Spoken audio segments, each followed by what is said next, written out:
Dans cet épisode de Mes Bricolos, on va parler matériaux et techniques de fabrication. Vous allez voir, c'est passionnant, ne vous inquiétez pas. Regardez cet épisode jusqu'à la fin, vous allez voir, c'est très très intéressant. Mais par exemple, on va parler d'une matière organique qui se durcit avec un champignon et qui permet d'avoir des caractéristiques techniques absolument remarquables, ou d'un tissu intelligent, il n'y a plus besoin de couture, ou par exemple d'une nouvelle technique de fabrication par impression 3D où on imprime de l'aluminium. C'est passionnant. Alors vous allez voir en plus les objets qui permettent d'illustrer, qui ont été produits pour illustrer et mettre en valeur ces nouveaux matériaux ou ces nouvelles techniques de fabrication sont très intéressants. Donc faites-moi confiance, regardez cet épisode, vous allez voir, c'est absolument passionnant. Allez, on se retrouve tout de suite en couleur. Salam alaikum, bienvenue à tous dans ce nouvel épisode de Mes Bricolos, épisode numéro, je vérifiais, 29 de la saison 4. Déjà, comment vont mes bricologistes préférés? Comment ça va? Comment ça va les gars? J'espère que vous avez passé une merveilleuse semaine. Moi, ça me fait toujours très très plaisir de vous retrouver. C'est notre petit rituel hebdomadaire. Chaque mercredi à 17h en GMT, je publie un nouvel épisode de Mes Bricolos. Et dans ces épisodes de Mes Bricolos, on commente, on discute, on papote des dernières actualités de la création, de l'innovation et du design. Et pour ceux qui suivent ces épisodes de Mes Bricolos, ils savent que j'aime bien de temps en temps, enfin vous savez que j'aime bien de temps en temps faire un tour d'horizon des dernières innovations dans le développement de nouveaux matériaux et techniques de fabrication. C'est absolument passionnant, surtout en ce moment, il y a plein de choses qui sont faites autour du développement de nouveaux matériaux. Alors on est souvent, c'est vrai, sur ce genre de produits, c'est-à-dire des matériaux qui se disent être écologiques parce qu'on fait de la récupération de matière organique. Alors là, par exemple, c'est du maïs, hein, on est sur les déchets du maïs, et puis après, on en fait des panneaux d'isolation. Alors, c'est intéressant. Alors, le maïs, c'est pas nouveau, hein, on l'utilise dans des bioplastiques déjà comme le PLA.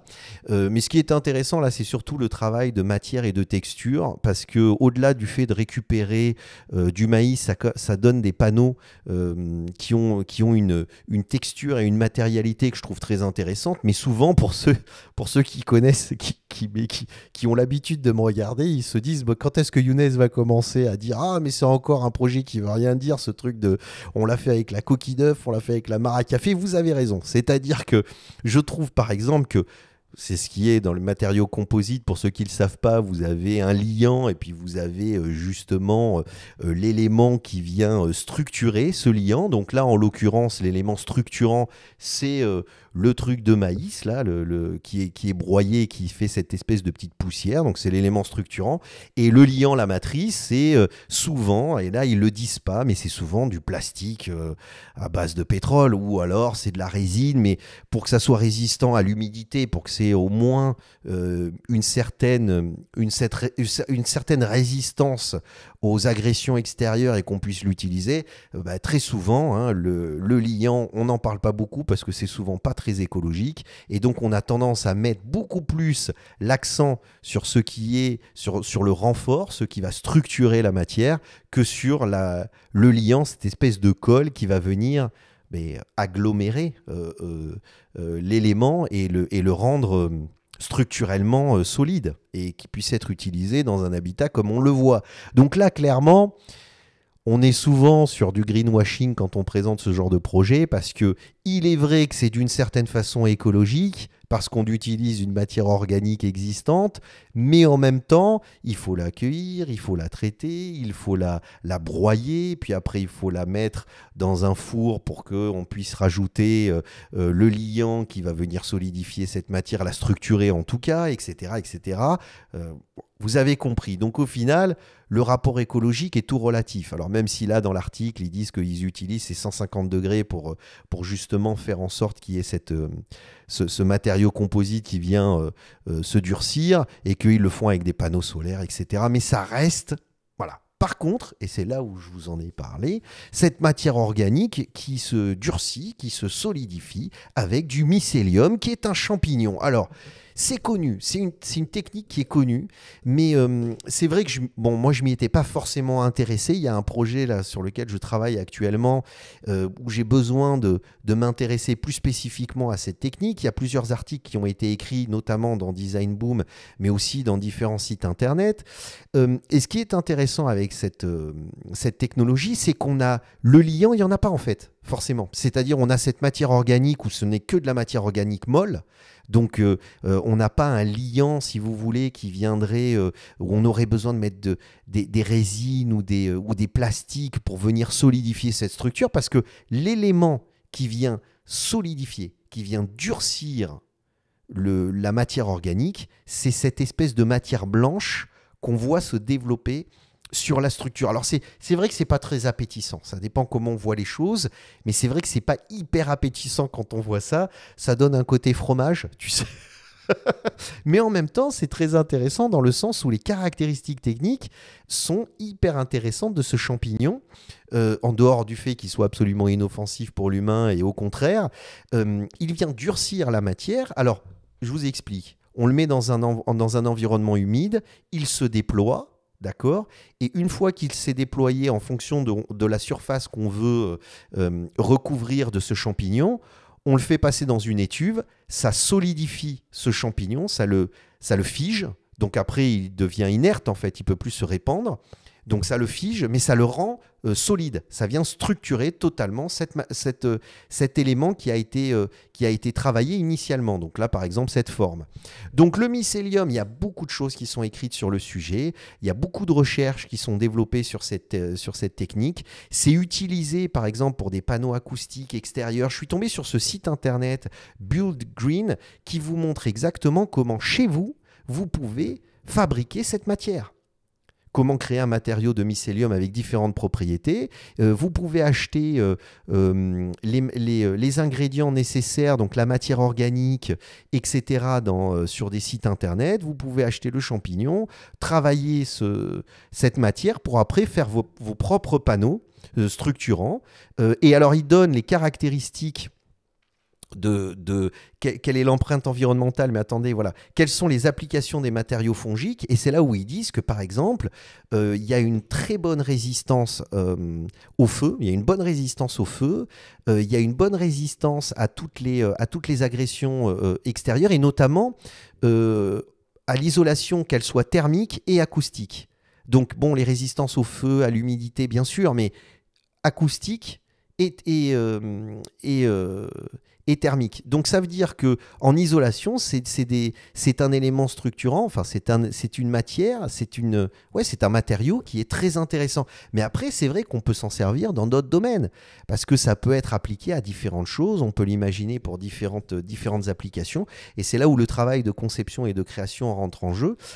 Et puis je ne suis pas forcément dégoûté par l'effet de matière que ça donne. Alors c'est assez particulier, mais comme on est dans une période où il est vrai, on est par exemple là, quand on voit le panneau, je trouve que ça donne une matérialité et une texture qui est très intéressante. Et on est dans une période, c'est ce que je vous ai expliqué, où on a besoin de revenir à des choses on est tellement noyé et envahi par les nouvelles technologies, l'intelligence artificielle, le casque à réalité mixte, etc., que finalement, travailler sur des matériaux qui ont une vie, qui sont organiques, qui ont une texture et une couleur qui expriment cet aspect organique de la matière, finalement, c'est quelque chose qui peut être très intéressant aujourd'hui. Hein, vraiment. Alors après, on avait vu, je vais passer sur cette logique, cette technique à la fois de fabrication et ce matériau, parce qu'on avait découvert ça, je vous en avais parlé dans un épisode précédent de mes bricolos, c'est-à-dire une robe c'était une fibre qui était projetée sur le corps, directement sur le corps, donc là, d'une femme, et cette fibre venait se envelopper naturellement les formes du corps, et après elle venait instantanément sécher, et elle permettait par 3 coups de ciseaux, il faut aller voir la vidéo qui est absolument incroyable, avec 3-4 coups de ciseaux, c'était une robe qui était totalement faite sur mesure, directement sur votre corps. Alors autant sur le plan de mise en scène, c'est absolument incroyable, mais bon, la réalité commerciale reste toute relative. Maintenant, ce qui est intéressant, c'est que le MIT a travaillé sur un matériau, lui, avec un tissage intelligent et qui réagit à la température. Donc, ce qui est intéressant avec ce matériau, alors on va voir une vidéo justement, je pense que voilà, elle va tourner toute seule, une vidéo qui explique, alors souvent, voilà, on a besoin de patronage, on a besoin de faire des découpes, on a besoin de faire des coutures pour pouvoir épouser la forme d'un corps, pour pouvoir avoir différents types de de maintien, voilà, pour que en fait, que la robe soit adaptée à votre morphologie. Et c'est souvent problématique parce qu'on a différentes tailles. Donc, et c'est là où ça devient très intéressant et écologique parce que ça évite beaucoup de transformation et de fabrication. Tu as besoin d'avoir un t-shirt ou une robe qui est M, S, L, je sais pas. Mais là, finalement, tu as un matériau qui, à lui seul, par ses propriétés, règle ce problème. Et en plus, ce qui est intéressant, c'est comme la température de rétraction, et là, on voit très bien l'effet, c'est remarquable, comme la température de rétraction reste quand même importante, mais pas trop élevée, vous pouvez le faire à la maison. C'est-à-dire en fonction de l'évolution de votre morphologie, parce que c'est Ramadan, donc vous mangez beaucoup le soir. Petite dédicace à tous ceux qui font le Ramadan qui a commencé là cette semaine. Donc vous mangez tous les soirs, puis vous prenez un peu de poids parce que vous mangez un peu trop, ça peut bousculer votre alimentation. Ou à l'inverse, vous faites un Ramadan intelligent dans lequel vous faites en même temps un petit régime.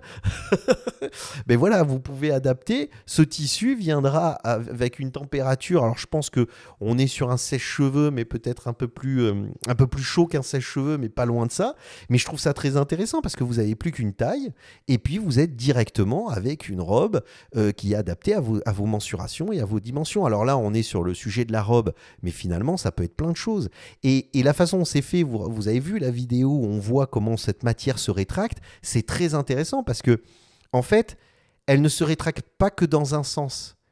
Souvent, c'est dans le sens de la fibre, c'est-à-dire vous avez la fibre a un sens, et même quand vous travaillez votre patronage et que vous faites vos coutures pour fabriquer votre vêtement, il faut faire attention la trame, le sens dans lequel le tissu a été fabriqué pour avoir la bonne élasticité, Mais là, en l'occurrence, vu comment il a été tissé, cette forme, en fait, peut se déformer facilement sans avoir une contrainte si vous voulez, de positionnement de ce tissu. Donc, vous pouvez adapter ce tissu à votre morphologie, vraiment aussi complexe soit-elle. Et ça, je trouve ça très intéressant.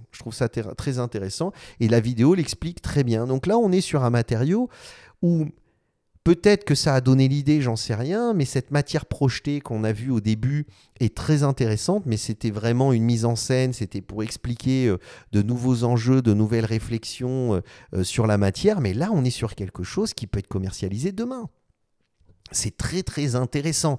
Alors, à côté de ça, le MIT, toujours lui, travaille sur cette impression 3D imprimée en 3D en aluminium. Alors, il faut bien savoir une chose, je vous fais un petit préambule. Le problème qu'on a avec l'impression 3D est double. Que ce soit, alors moins quand c'est par laser, mais le dépôt de matière, les imprimantes 3D par dépôt de matière, qui sont les plus connus. Vous savez, vous avez une tête qui pousse de la matière et puis ça travaille par couches et puis après les couches se superposent les unes aux autres et puis vous avez votre objet final. Mais souvent quand on utilise cette technologie, on a deux problèmes. C'est le temps de fabrication, ça prend un temps phénoménal. Et le deuxième problème, c'est la solidité structurelle. Parce qu'en fait, à chaque fois que la couche est posée sur l'autre, ça crée des zones de cassure en fait. Parce que la température de fusion entre les deux couches n'est pas respectée. Alors, c'est souvent la problématique parce que tu te retrouves avec quelque chose, je vais vous mettre la vidéo pour comprendre, tu te retrouves avec certes un objet qui a mis du temps à imprimer, mais qui est structurellement pas très solide. Et là, le MIT a développé aussi une nouvelle technique de cette impression 3D. Alors, on est à cheval entre l'impression 3D et la fabrication semi-artisanale parce que ça reste quand même très particulier. Mais en fait, on a un bac de sable et en fait, on pousse la matière, cet aluminium chaud, dans ce bac de sable et on vient extraire la matière une fois qu'elle a séché. Alors l'avantage, c'est que vous avez une unité moléculaire, c'est-à-dire que la température de fusion étant toujours la même et vous n'avez pas une superposition de couches. Là, on est sur autre chose. Là, c'est sur de la fusion. Ça, c'est quelque chose de beaucoup plus compliqué qui prend énormément de temps. Mais là, en l'occurrence, on met l'aluminium directement dans un espèce de gros four qui monte à température. Ce four vient pousser la matière dans une tête d'extrusion, une petite buse. Et cette matière est déposée dans le sable et permet d'avoir une forme qui est structurellement très solide et aussi qui a des caractéristiques, si vous voulez, j'ai envie de dire, on le voit mieux là, je crois. Voilà, on la voit mieux. Qui a des caractéristiques de matière, en fait, de forme qui est très intéressant. Ça donne une forme un peu comme pour ce qui est du ah ben voilà, on l'a là. Pour ce qui est du mycélium, de ce champignon qui vient durcir une matière organique, ben là c'est un peu pareil. Il y a une matérialité qui est très jolie. Alors en dehors du fait qu'elle soit structurellement très solide, on a un matériau qui est aussi il y a ce côté un petit peu aléatoire, il y a ce côté de non standard, il y a ce côté un petit peu artisanal qui est absolument fascinant. Enfin, moi j'aime bien, c'est-à-dire ça impose une esthétique, mais je trouve que cette esthétique est intéressante. Alors évidemment, il y a quand même un travail où on a mis des plateaux de bois, on a mis différents éléments. Ils expliquent très bien sur ce site internet qu'ils sont en pleine recherche et qu'ils sont en train de développer cette technologie, mais je trouve ça intéressant parce que ce qui est intéressant dans tous les projets qu'on a vus, et finalement je terminerai là-dessus, c'est que on est vraiment entre l'artisanat et l'industrie. On est dans ce dialogue très, très intéressant de ces deux domaines d'expertise. Et ça commence à fusionner et on arrive sur ce qu'on appelle le design non standard, qui est un sujet qui me passionne depuis que j'ai commencé à faire du design en 98-99, qui est le design non standard, donc sortir de la systématisation de la ligne de production qui garantit effectivement que chaque objet soit absolument identique, pour rentrer dans quelque chose de différent. Une époque où c'est un champignon, la façon dont il va se développer sur cette matière organique est totalement aléatoire, donc vous n'aurez jamais le même rendu, d'accord ? Que ce soit par exemple ce tissu, la façon dont vous allez le chauffer, dont vous allez le travailler comme une sculpture viendra créer à chaque fois, alors que le tissu est toujours le même, viendra créer un vêtement différent qui sera toujours, j'allais dire, personnalisable, puisque même si avec le temps vous changez de morphologie, il pourra s'adapter. Et puis en plus, c'est un vêtement qui techniquement vous pourrez donner, prêter, et qui pourra être reformé, transformé. Donc ça, c'est très intéressant. Et là, sur cette technique-là, cette chaise, avec ce côté où on a cette matérialité et la façon dont l'aluminium va sortir de cette buse, va toujours être différent et on n'aura jamais systématiquement toujours la même forme qui sortira de cette machine. Et ça, je trouve très intéressant. Et c'est un sujet passionnant, hein. Le design non standard, le design non standard est vraiment un sujet qui me passionne terriblement. Et je suis intéressé par toutes ces techniques de fabrication ou ces nouveaux matériaux parce que justement, ça permet ça. Quand on voit par exemple qu'avec le mycélium, vous pouvez aller sur n'importe quel site un peu spécialisé, commander les éléments et puis commencer à travailler votre matière chez vous, c'est très intéressant. Vous n'avez pas besoin d'avoir une imprimante 3D, vous n'avez pas besoin d'avoir beaucoup d'outillage, vous pouvez le faire assez facilement. Et ça a des caractéristiques techniques incroyables. Incroyables. C'est passionnant ce que ça permet de faire. Vous voyez ce que je veux dire ? Donc, voilà, c'est intéressant. Moi, dans ce que je vous ai montré là, voilà, c'était un petit épisode. Je trouve que c'est ça qui est intéressant. C'est aussi à la fois de discuter de sujets complexes comme l'intelligence artificielle, toutes ces nouvelles technologies, etc. Mais aussi des sujets qui sont vraiment très intéressants et plus de l'ordre du sensible, du réel, quoi. Et c'est fascinant de voir à quel point, ce sont des articles que je vous ai collectés sur les dernières semaines, peut-être un peu plus, mais pas beaucoup plus. Et donc, il est fascinant de constater que vraiment, il y a vraiment beaucoup de recherches dans les matériaux et techniques de fabrication. Voilà, j'espère que cet épisode vous a plu. N'hésitez pas, on se retrouve dans les commentaires, hein, toujours pareil, pour discuter de tout ça. Si vous êtes tombé sur des matériaux ou des techniques de fabrication intéressantes, partagez-les, comme ça je pourrai en discuter. Enfin bon, voilà. Donc, voilà, on se retrouve pour continuer à discuter de tout ça dans les commentaires. Et puis je vous laisse avec des épisodes qui vont s'ouvrir à droite et à gauche. Et puis si vous êtes resté jusque-là et que vous avez regardé cet épisode en entier, les amis, c'est le moment de vous abonner si vous n'êtes pas encore abonné. Voilà. Bon, en tout cas, ça m'a fait plaisir de partager ce petit moment avec vous. Et on se retrouve la semaine prochaine pour un nouvel épisode de Mes Bricolos. Et bon courage à tous ceux qui font le ramadan. Profitez bien de cette période. Allez, slama à tous. À la semaine prochaine. Bye.